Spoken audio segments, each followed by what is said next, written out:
জননী চরণে নুরুল ইসলাম নূর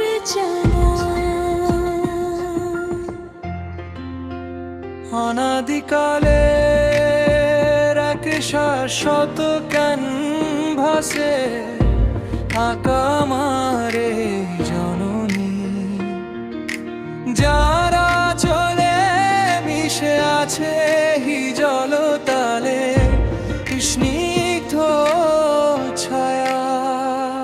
এই মাটির প্রতিটি ধূলিকণা যেন এক একটি মহাকাব্যের ছন্দ, যেখানে ভোরের শিশির ভেজা হাসি সূর্যের প্রথম চুম্বনে শুরু হয়ে জীবনের আদিম স্পন্দন।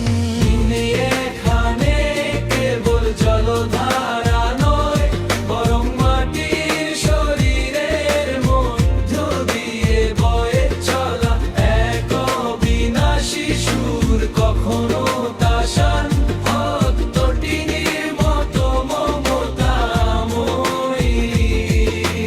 কখনো বকুলয়ঙ্করী রুদ্ররূপের আড়ালে লুকানো এক সৃষ্টিশীল কারিগর।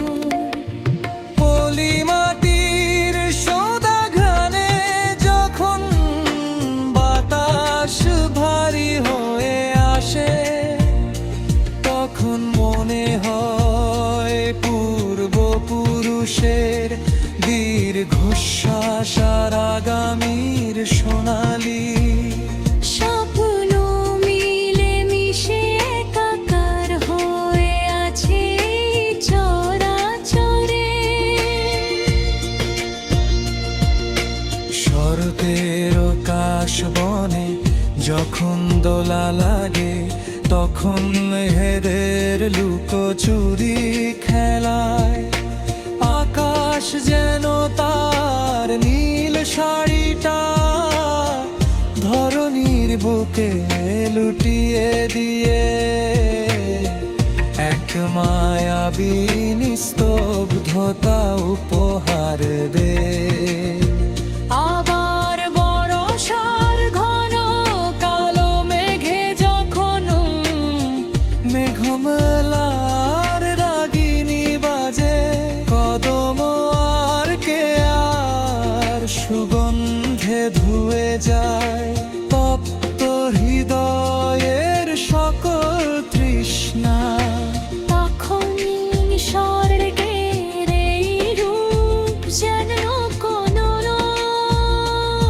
নিপুণ শিল্পীর তুলিতে আঁকা এক জীবন্ত আলপনা।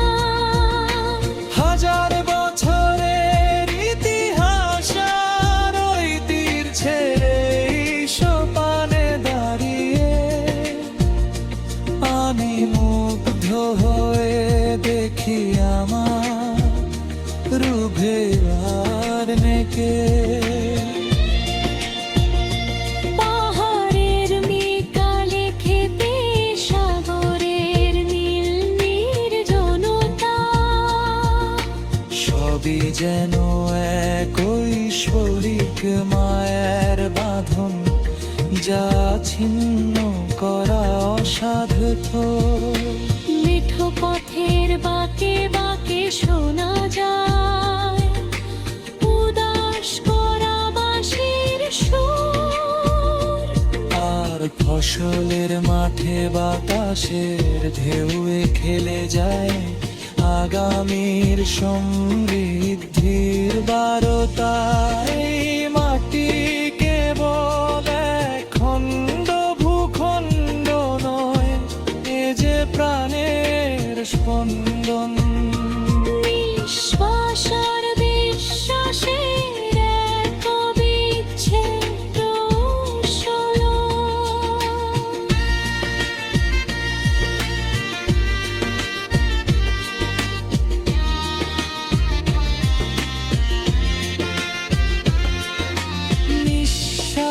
যার সুবাস আর হৃদস্পন্দনে যার মানিচিত্র, সেই অনন্য সুন্দরী জননীর চরণে আমার বিনম্র প্রণতি। এই শ্যামল ছায়া